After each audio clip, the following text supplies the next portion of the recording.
What's up, my fellow students and listeners? This next one is Capital Punishment by Sherman Alexie.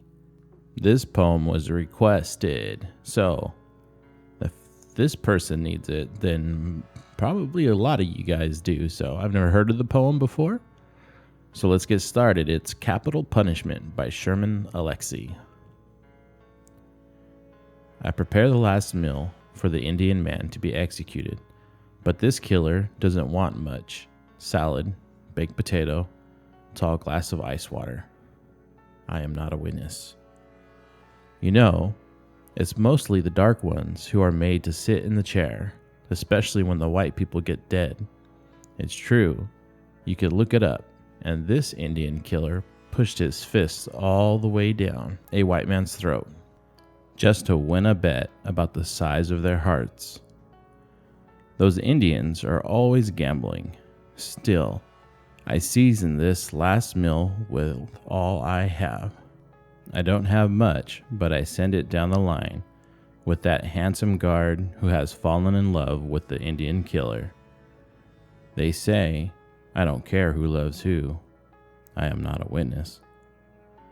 I don't care if I add too much salt or pepper to the warden's stew. He can eat what I put in front of him. I just cook and cook for the boss, but I cook and cook just right for the Indian man to be executed. The temperature is the thing. I once heard a story about a black man who was electrocuted in that chair and lived to tell about it before the court decided to sit him back down an hour later and kill him all over again. I have an extra sandwich hidden away in the back of the refrigerator in case this Indian killer survives that first slow flip of the switch and gets hungry while he waits for the engineers to bait the flaws. I am not a witness. I prepare the last meal for free, just like I signed up for the last war. That's how I learned to cook, by lasting longer than any of the others.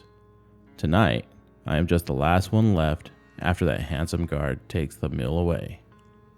I turn off the kitchen lights and sit down alone in the dark because the whole damn prison dims when the chair is switched on. You can watch a light bulb flicker on a night like this and remember it too clearly, like it was your first kiss or the first hand kick to your groin. It's all the same when I am huddled down here trying not to look at the clock. Look at the clock. No, don't look at the clock. When all of it stops making sense, a salad, a potato, a drink of water, all taste like heat. I am not a witness. I want you to know I tasted a little of that last meal before I sent it away.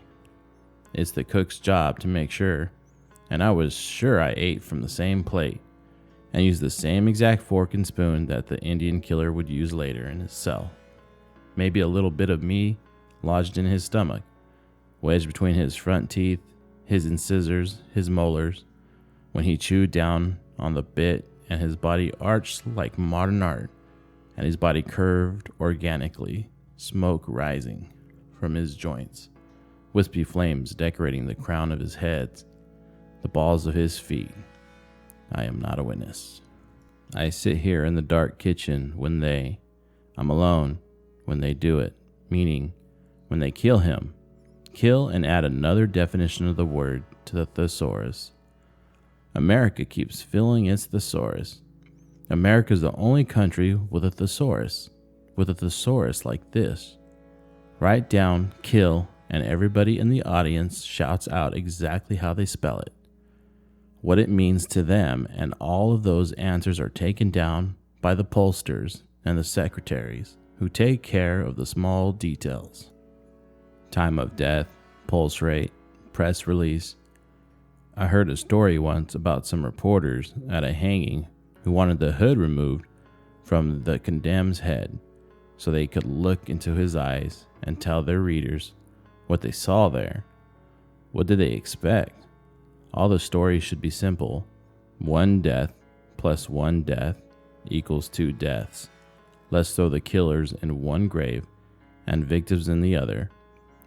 Let's form sides and have 2 separate feasts. I am a witness. I prepared the last meal for the Indian man who was executed, and have learned this. If any of us stood for days on top of a barren hill during an electrical storm, then lightning would eventually strike us, and we have no idea for which of our sins we were reduced to headlines and ash. The end. That was it. That was Capital Punishment by Sherman Alexie.